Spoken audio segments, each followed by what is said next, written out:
Senhoras e senhores, sejam todos bem-vindos a mais um episódio do nosso Prosa Acadêmica, só que hoje especial.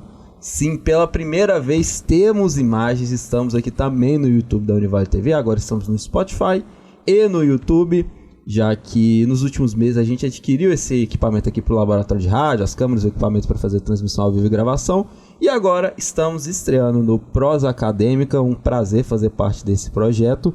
E eu já vou mostrar como está a nossa mesa de hoje. Olha só os nossos queridos convidados presentes para fazer essa abertura. E agora vou deixar a palavra com eles para eles explicarem um pouquinho qual que vai ser o tema de hoje, o que vai rolar.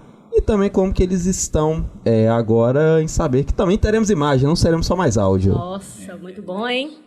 E aí, pessoal, boa tarde para todo mundo, boa noite, bom dia, depender do momento que vocês estiverem acompanhando a gente, né? Hoje a gente está aqui com mais um episódio do Prosa, especificamente com o quadro Diário do Professor, que é um quadro especial aqui do Prosa Acadêmica, onde a gente faz, né, aí o convite para alguns professores trazerem um pouquinho de histórias que eles têm dentro de sala de aula, sua experiência pedagógica e contar isso para a gente levar de uma maneira diferente essa história do professor e perpetuar aí essa história a partir desse meio de comunicação. Hoje, especificamente, a gente está aqui com a nossa convidada, a professora Fernanda, além de Renatinha e também aqui da Joana, e é a nossa convidada especial de hoje, tá?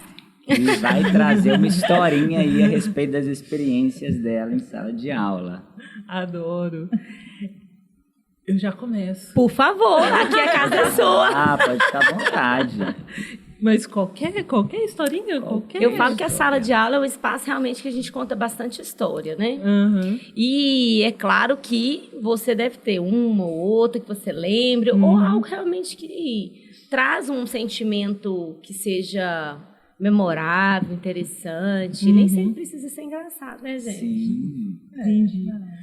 Mas é tanta história, Sabia? né? É tanta história. Sabia? Porque eu me formei numa coisa que não existe mais, que é o magistério, né? Uhum. Então, eu dei aula para o ensino fundamental 2, para o ensino médio, mas também fui substituta para as criancinhas, dei aula para os piticos e dou aula agora para o ensino superior, né? Então, tem história de todo quanto é jeito, de tudo quanto é tamanho de gente, daí por diante. Exatamente. Mas, então, se é para contar uma história, eu acho que eu vou contar uma que eu, na verdade, estava comentando com as minhas alunas ontem à noite. Eu sou geógrafa, né? Mas aí me chamaram para ser substituta de disciplina de história. Para o 6º ano, eles tinham 11 anos, então. Deve ser tudo adulto agora, na faculdade. 6º ano, imagino. Isso deve estar enorme. E aí eu estava explicando que era a Grécia Antiga para eles, precisava explicar o que era filosofia, né? Aí eu falei, vamos fazer um pouco de filosofia, igual o Sócrates, a paideia, né? A gente já tem um conhecimento, era o que Sócrates dizia, a gente precisa fazer o conhecimento brotar de dentro da gente. Então a gente fica fazendo pergunta regressiva, até descobrir as coisas. E aí eu lembro que eles não estavam botando uma fé em mim, né? Esse professor falando de filosofia, de conhecimento, todo mundo tem conhecimento, que história é essa? Aí, sabe aquele aluno que você entra, para quem já deu aula para os piquiticos, para os 11 anos de idade, né? Que você entra dentro da sala de aula, você bate o olho no fundo e você fala, é ele. E ele olha para você e está... E não lembro como é que ele chamava, faz conta que ele chamava Cleito. E aí eu falando que todo mundo tinha conhecimento, que a filosofia era isso, era descobrir o conhecimento a partir da própria mente, né? Aí eu falei, por exemplo, o Cleiton. Aí todo mundo olha para o Cleiton. E o Cleiton arregalou o olho, né? Eu falei, Cleiton, você sabe qual é a função da lei, né? É isso que a gente chama lei? Aí todo mundo, não, o Cleiton sabe, gente. Aí eu fui fazendo pergunta regressiva, o que é lei? Aí ele respondia mais ou menos, e se eu desobedecer a lei, o que acontece? E nananã. Aí ele foi respondendo, eu falei, tá vendo? Você sabe que a lei tem a função social de normalizar a sociedade, de regrar as vidas, daí por diante. Ele, poderadíssimo. O mais bagunceiro, o mais, sabe, que ninguém confia. E acho que são momentos assim que me fazem. Eu falo, se eu dou aula, eu não tenho um momento desses, ou que eu rio, ou que, sei lá.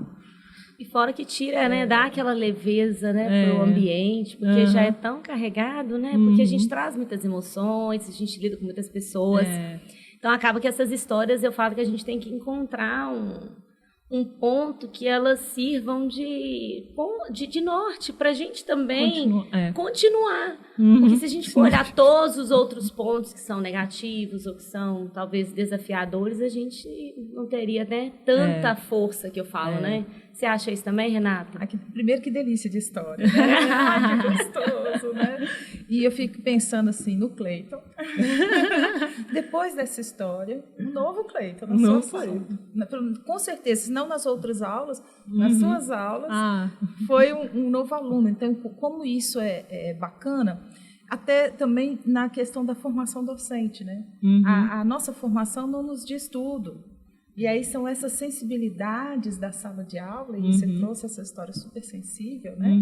Que vão nos ensinando como lidar com esse aluno mais inquieto, né? Adorei a carinha do Cleiton no início da história. Eu era o Cleiton. Você!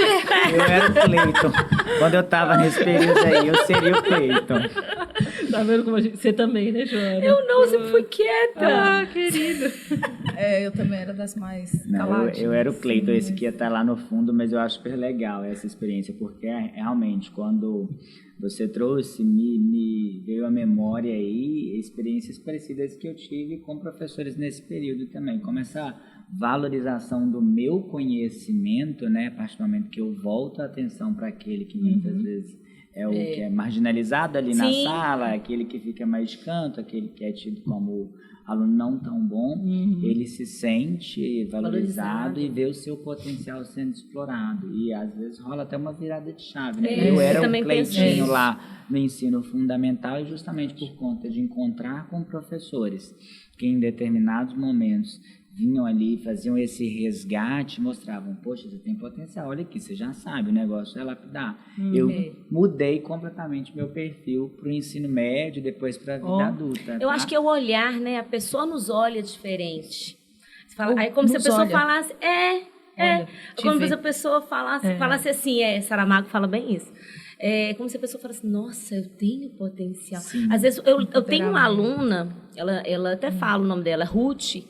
Ela teve uma vez que ela construiu uma redação com 8 linhas. Foi me entregar para fazer Enem e tal. Eu falei assim, amada, com 8 linhas a gente nem consegue corrigir, mas a gente pode conversar. E aí ela foi, né? A gente foi conversando. E hoje conseguiu passar no lugar que ela sempre desejou, fazendo o curso que ela sempre quis. E aí a gente observa, até mesmo nos nossos alunos da graduação, às vezes o aluno, você vê que ele está no caminho, porque eu penso que ninguém está fora. Se você está aqui, você está no mesmo barco. Então eu falo assim, olha, você está no caminho certo. Agora sim. Aí já ficam, né? Falei, claro que você tem competência, muita. E isso a pessoa também, isso não é uma mentira. Eu penso que isso é potencializar aquilo que talvez está escondido. Né? Eu penso que é um pouquinho assim também, sabe? Tem outra coisa legal na história da Fernanda que eu acho que vale a gente destacar, porque quando a gente está trabalhando, principalmente formação de professor, falando de metodologias, de práticas, né? E aí se busca tanta inovação. Hoje em dia, por exemplo, a moda é metodologias ativas, né? E aí toda essa fala. E a história da Fernanda foi Sócrates, nada mais antigo, né? Sim. E que a gente pode pensar num modelo mais tradicional de educação, mas que trabalhava com as perguntas, né? Então, assim, eu fico pensando no perfil de professores, estou trabalhando lá na didática, as tendências pedagógicas, não é uma questão de ser tradicional, de ser renovado, de ser progressista, é uma questão de se abrir para enxergar esses alunos, ver as pessoas e não dar resposta pronta. Para mim não tem nada que assassina mais a inteligência de uma pessoa, do pensamento, do que você dar a resposta. Me lembro há muitos anos atrás, acompanhando uma amiga, ensinando o dever de casa para a filha, né? E era aquele desespero, na hora de ir para a escola, aquela correria, e faz, põe aí, escreve isso. Eu ficava, pelo amor de Deus, não faz isso com a sua filha, você está tirando dela toda a oportunidade de aprender esse dever, não faz o menor sentido desse jeito que você está trabalhando. O sentido dele é exatamente, dê as perguntas, dê oportunidade a ela de pensar, de refletir sobre isso e buscando as respostas, vai provocando. E entra no processo de criatividade, né? Porque a gente pensa hoje assim, a criatividade é saber decorar as coisas. Gente, criatividade não tem nada a ver, né? Não é só isso. A criatividade é você construir respostas assim, que você possa resolver aquela problemática, mas de uma forma inovadora, de uma forma que possa ser resolutiva. E às vezes a gente entra naquela ideia de que criatividade é só no campo quando a gente está dando aula para Fundamental 2 ou só para uma área específica. E não, a criatividade é quando você realmente se dispõe a pensar por um outro ângulo. Né? Eu acho que na graduação ela é mais necessária ainda do que... Porque eles já são férteis por si só. Verdade. Verdade. Mas agora, quando chega aqui pra gente, engraçado isso que a Renata trouxe, é algo que eu sempre costumo explorar em sala de aula, é que os meninos às vezes ficam bravos, porque eles falam, Luiz nunca dá resposta. O Luiz nunca responde quando a gente pergunta pra ele. Uma turma fala pra outra. Ele vai sempre te responder com outra pergunta, porque eu acho que é a partir daí que a gente enxerga. Eu falo, professor, mas isso na fisiologia, que é uma disciplina que eles têm dificuldade. Aí eu falo, não, mas e aí? O que foi que a gente já viu? Vamos resgatar, vamos unificar. O conteúdo do semestre passado era o quê mesmo? Como é que era essa divisão do sistema nervoso? E eu vejo que eles acabam desenvolvendo isso. E eu gosto muito de utilizar esse aspecto do storytelling também. E eles adoram quando eu conto a disciplina como se fosse uma fofoca. Ai, né? Eu adoro. Gente, eu adoro. Olha lá. Vou explicar. Agora eu aprendi Tá que vendo? storytelling. Eu não sabia. Eles adoram, gente. A fisiologia da contração muscular é algo super complexo. Aí, a gente tem um trisal. Então, assim, isso faz parte de explorar a criatividade, sabe? Eu busco diferentes maneiras para trazer essa informação para esses alunos ali, de forma a facilitar a absorção desse conteúdo. E cria uma memória afetiva. Total.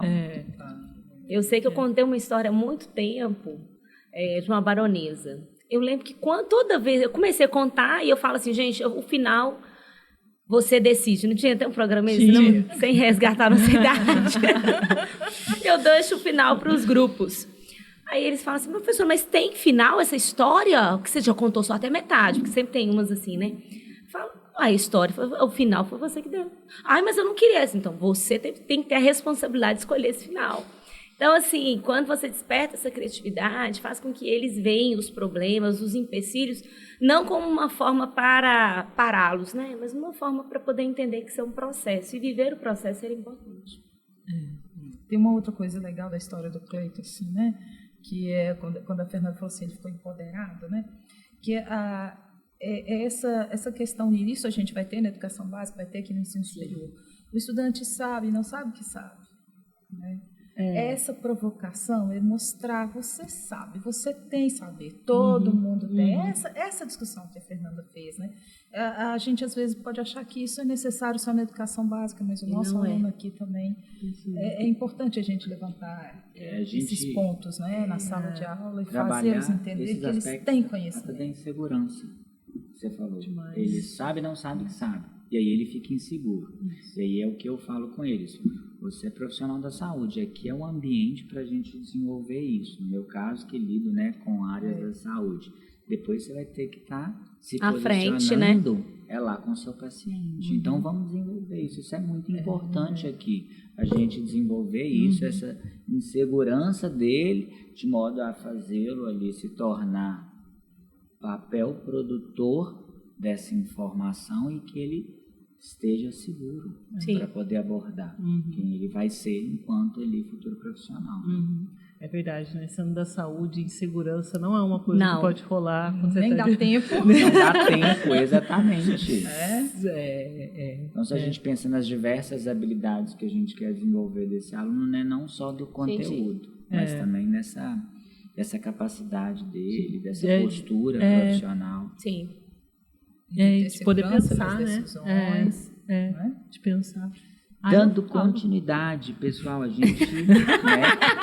Fernanda trouxe aí pra gente. O que mais que o diário tem? O que mais? Teu diário tem O muita Cleitinho coisa. contou.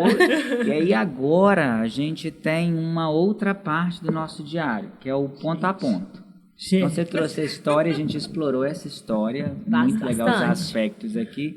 E a gente vai lançar algumas perguntinhas para você com relação aí à sua experiência, à sua história e toda a seu background aí enquanto professora, né? E aí eu queria começar. Porque você estava me falando, comecei lá no magistério, etc. E agora estou aqui, né, graduação. Quais são as principais diferenças que você observa e em que ponto convergem aí as necessidades desses alunos lá no início e agora aqui na graduação? Tem alguma coisa em comum? Tem coisa diferente? E como você lida com isso? Eu acho, o que tem em comum, não sei se... Não. É deles, mas acho que é de todo mundo. Vou resgatar uma coisa que a Renata tinha comentado. Quando eu estava fazendo a graduação, eu tinha insegurança de ser professora, principalmente de geografia, porque eu já tinha colegas que eram professores e eram ótimos professores, e eles sabiam nome de coisa de cor, e sabia a teoria de fulano, de ciclano, e eu não tenho essa pegada. E aí eu tenho, ele ainda é meu professor, mesmo que não seja, Venceslau, ele é da área da educação lá da Unicamp, Venceslau maravilhoso, Venceslau Machado. Em uma das aulas dele sobre ensino de geografia, eu acho, ele falou assim, aqui, não tem um jeito certo de ser professor, não tem um perfil fechado. Você vai ser o professor que você tiver que ser. Aquilo assim, uau. Tá. Estou tranquila. Fui abraçada. Eu não preciso ser a professora igual fulano, ciclano, eu não preciso ser o super metodologia ativa, TICS, né? Isso.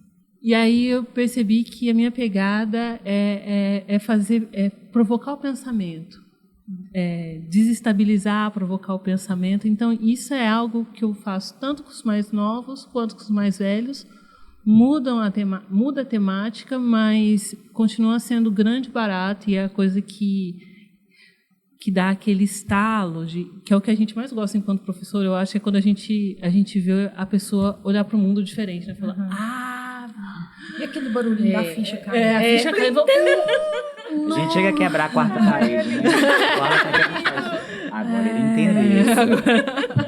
Então, assim, eu acho que isso tem em comum. Muda os temas e como fazer, mas o que tem em comum talvez seja uma prática minha, mas não é uma prática minha, né? Enfim. Eu acho que é o que tem em comum. Como eu me descobri, né? Enquanto professora de todas as idades. O que tem de diferente... Os mais velhos são mais... Você tinha falado, Luiz, os mais novos, eles estão com a mente fértil, eles estão abertos, eles querem brincar, eles estão dispostos ao novo, eles... sabe? E aí os mais velhos, eles estão cheios de barreira, estão rígidos. Acho que é os aspectos emocionais. E o jeito como as pessoas vão avaliar o que eu estou fazendo, não, eles são super resistentes. Eu acho que são mais resistentes, mas também a possibilidade de ir mais fundo nas reflexões também é apaixonante. Mas acho que o barato das crianças é isso, essa fertilidade que eles têm no comportamento, na abertura com o outro. E dos adultos, o legal é quando a gente quebra a quarta parede, é melhor ainda, né? Porque é uma parede rígida. Eu vou fazer a segunda pergunta. Por que geografia? Por que geografia? Essa história, assim, tem vários entremeios, né? Eu já quis filosofia, letras, queria muito letras, lia demais. Nossa, lia muito. Quis jornalismo, gostava de escrever, gosto, ainda escrevo, né? Não como eu escrevia antigamente, quando eu tinha tempo, mas ainda escrevo. Mas aí o que acontece era a disciplina que eu mais prestava atenção no ensino médio E sempre tem uma professora, né? Sempre tem uma que desperta, Sempre né? tem uma professora, a Ângela. Inclusive, fui falar com ela depois, quando eu estava no mestrado já. Ela... Eu acho que foi essa virada de chave. Eu já gostava da disciplina. E já gostava de olhar mapa, de viajar, tudo. E aí, um dia, ela falou assim, geografia é o estudo dos lugares.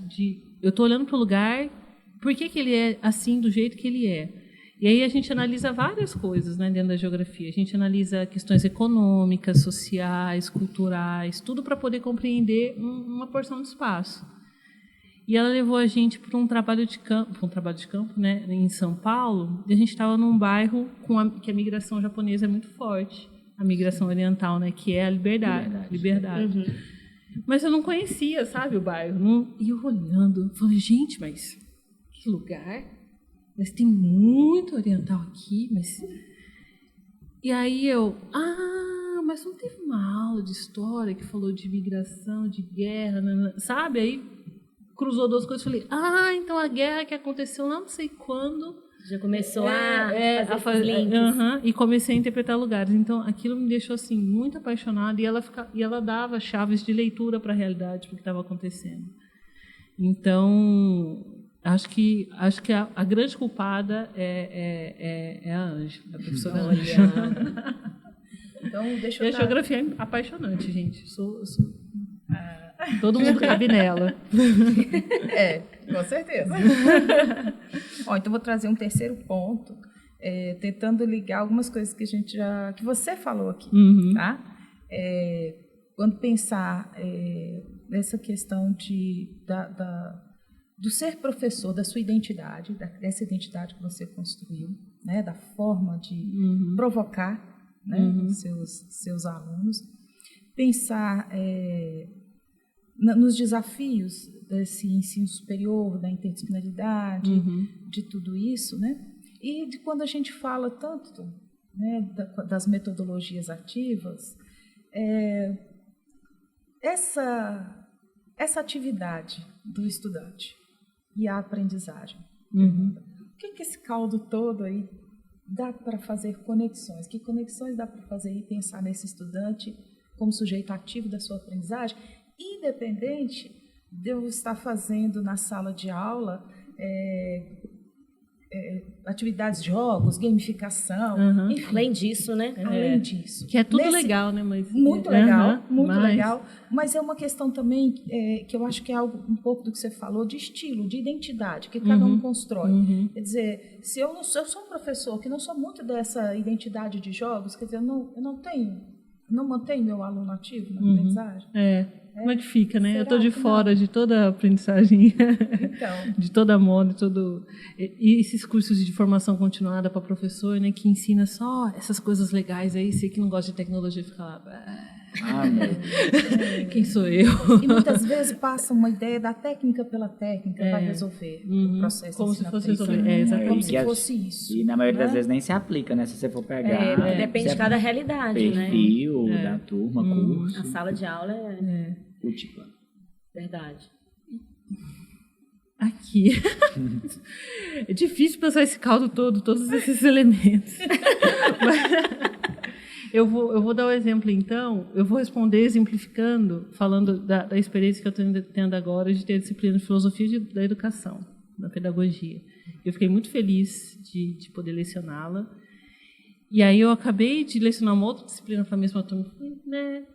Preciso mudar. E é filosofia da educação, gente. É filosofia. Né? Que eu fiquei quebrando a cabeça. O que eu vou fazer? O que precisa acontecer? Eu falei, quer saber? Não, eu não preciso passar pelos... Vou passar, né? Porque está dentro da ementa, pelo básico da filosofia da educação, os filósofos antigos, etc. Mas eu acho que tem que ser uma jornada de pensamento.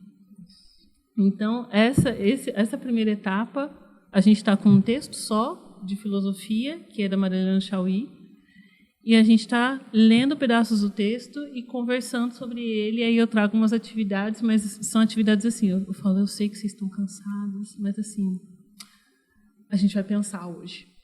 Hoje é dia de Vai pensar. além de qualquer atividade a ser entregue. É caderno, lápis, e a prova vai ser em cima desse texto, com consulta, em cima de atividades que elas... E aí a aula passada, o que foi? Porque aí agora a gente leu a parte de atitude filosófica e atitude crítica, né? Que a Marilene Chauí coloca. Aí eu pedi, antes da gente ler a parte do texto, eu pedi para elas pensarem em algo que mexesse com elas. Um juízo, né? Uma afirmação, uma situação, qualquer coisa. E elas trouxeram vários exemplos, vários. A fome, abuso. Eu também pensei em um, né, para poder ajudar elas a pensar. Porque assim, eu me sinto incomodada com o fato de que o ser humano adora odiar, principalmente coletivamente, né? Grupos adoram encontrar alguém para odiar. Isso me mexe comigo. E elas anotaram, então, o que seria essa coisa que mexia com elas. Depois disso, a gente leu a parte do texto sobre a atitude filosófica e a atitude crítica. Falei, agora a gente vai aplicar a atitude filosófica em cima do que vocês pensaram. E a gente vai fazer essa atividade. Aí, quer dizer, da minha parte, por exemplo, eu falei, eu me incomodo com o fato da gente, né, não só as outras pessoas, eu também já fiz parte de movimentos assim, todo mundo já fez, da gente adorar odiar coletivamente alguma pessoa. Né? Então, a pergunta que eu me coloquei é, o que é ódio? Por que esse ódio coletivo dá uma sensação boa? O que é bom, né? Sabe? E aí elas precisam fazer essas perguntas para aquilo que incomoda elas também. Então, desenvolver a atitude filosófica pensando em si mesma E assim, nenhuma estratégia mirabolante. Nada, Um fragmento de um texto, lápis, papel e sua cabeça pensando. Que é a mais importante e eles disso aí construindo tudo. e explorando, cara. Uhum. Então, assim, né, a gente não precisa se limitar. Para mim, a Fernanda foi exatamente no Do que ponto. você queria. A Renata amou isso aí, gente. Porque a palavra mais forte do que ela falou, pensamento, né? Então, esse estudante ativo é o estudante que pensa. Então, muito mais do que pensar estratégias mirabolantes, que também são bem legais, que podem ser divertidas, é pensar estratégias que fazem pensar, né? A Fernanda ia falando, e eu tenho certeza que assim como eu estava aqui, vocês dois também A cabecinha, pensando. E é A gente já isso, tava, né? o estudante ativo é o estudante pensante. Pensa aí que a gente Se a gente provoca consegue ele, provocar, pensar, já a está... gente... É isso. O estilo, aí cada um tem o seu. Verdade. Agora tem uma terceira parte do diário. Nosso terceiro Fechando o tópico. diário. Fechando o diário. Né? Tudo que é bom tem um fim. A O gente diário, passou aí. ele Pode continuar. fecha, né? Só com a sua deixa aí, que é o tome nota, que é a sua mensagem, que você vai deixar aqui para todos que nos ouvirem, nos assistirem. E lembrando que o tome nota, ele faz parte também dessa construção da memória. Que a gente fala, né? Nós, professores, nós vamos passar, né, gente? Isso aqui é muito transitório. Então, a gente acaba deixando uma mensagem, a gente deixa uma memória. E aí eu quero, né? Nós queremos que você deixe a sua memória, a sua nota, porque o professor gosta de tomar nota, mensagens, para a gente poder guardar daqui a um tempo, porque esse aqui é uma forma da gente realmente, como o diário, né? Ele não se perde. É registro. É um registro, você vai deixar aqui a sua mensagem, a sua memória. Gente, Super séria, né? Você viu? Que povo malvado. Que povo malvado. Eu falei, eu tava esperando lá fora, eu falei assim, parece que eu tô entrando numa armadilha, e vocês rindo, preparando as coisas e rindo. Porque o diário do professor tem que ser surpresa, você tem que falar, nossa, é o diário do professor.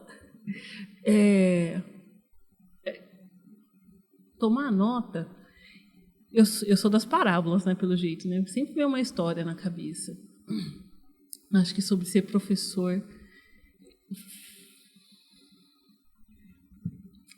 é difícil, porque o que eu vou falar, porque ao mesmo tempo, né, vai um pouco contra do que eu acabei de falar, mas tudo bem.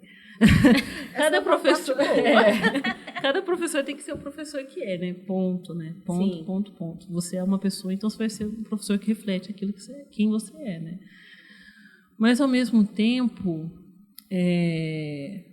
acho que ser professor, ser feliz sendo professor, acho que é fundamental desenvolver empatia. Mas essa empatia parece palavra vazia, né, quando eu estou falando assim. Mas eu vou explicar de novo com uma história, né? Lá, quando eu dei aula no IF de Ouro Preto, na graduação, eu dava aula na graduação e no ensino médio, né? Aí eu era tutora de uma espécie de estágio diferente que eles tinham lá. Era um estágio em que os alunos ficavam um tempo dando aula para a minha turma. E eu ficava ficava sentada no fundo, né? E ajudando eles, tutorando eles, como preparar a atividade, como fazer a avaliação. Eles tinham que passar conteúdo, fazer a avaliação, corrigir, dar devolutiva, e eu ajudava eles. E aí teve uma aluna assim... E é um tipo de história de ensino médio, né? Essa minha aluna da graduação, a Joyce, agora ela está no doutorado, bonita, jovem, mais baixa do que eu, né? Ou seja, ela tinha a altura das alunas do ensino médio, ela é bem bonita, e então rolava uma sensação de rivalidade assim, de cara, blá, blá. E chegou um dia que a Joyce não aguentou. Chorou, ficou mal, né? As alunas, né, peitando ela o tempo todo, eu tentando abafar. E aí eu expliquei, é difícil de fazer isso, né? Mas eu falei para ela que às vezes a gente precisa de empatia e de jogo de cintura, porque eu já me vi também sendo peitada, essa sociedade que constrói essas rivalidades, né, por aluna, né? Eu lembro que tinha uma numa turma do ensino médio, mas eu estava lá explicando a matéria, ela entrava assim, ó, num descaso, e fazia tudo num descaso, me provocando, e dando resposta atravessada, sabe? Aí um dia eu pensei, não vou dar conta, não. A Fernanda... Nossa, aí eu tô aqui querendo saber o final desse conto.